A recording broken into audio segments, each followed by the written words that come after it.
Hello అందరికీ, నేను మీ భవ్య. అందరు ఎలా ఉన్నారు? నేనైతే చాలా బాగున్నాను. మీరు కూడా బాగుండాలని మనస్ఫూర్తిగా కోరుకుంటున్నాను. ఈరోజు అయితే సొరకాయ పొట్టుతో అయితే పచ్చడి చేస్తున్నాను. ఇదైతే చాలా టేస్టీగా ఉంటుంది.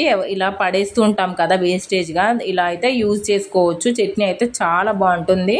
దీనికోసం అయితే ఇలా సొరకాయ పొట్టు తీసుకొని చిన్న చిన్న ముక్కలుగా కట్ చేసుకొని నీట్గా వాష్ చేసి పెట్టుకున్నాను.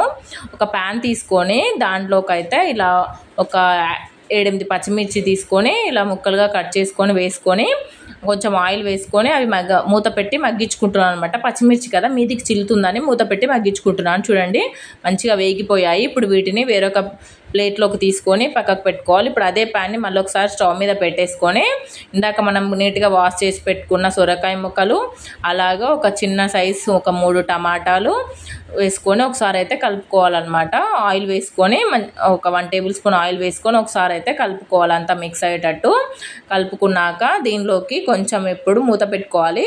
మూత పెట్టుకున్నాక ఒక 2 మినిట్స్ మగ్గినాక దీనిలోకి కొంచెం 2 రెమ్మల పుదీనాకులు నీట్గా శుభ్రంగా వాష్ చేసి వేసుకోవాలండి.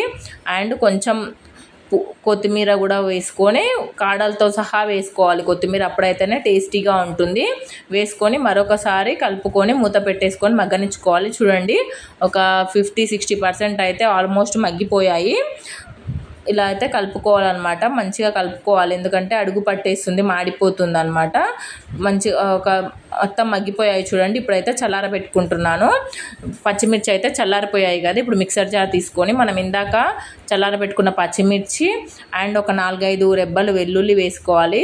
వెల్లుల్లితోనే మెయిన్ టేస్ట్ అయినా ఇక్కడే వస్తుంది. వెల్లుల్లి, కొంచెం జీలకర్ర వేసుకొని కొంచెం ఒక 1/2 టేబుల్ స్పూన్ సాల్ట్ వేసుకొని మెత్తగా మిక్సీ పట్టుకోవాలన్నమాట.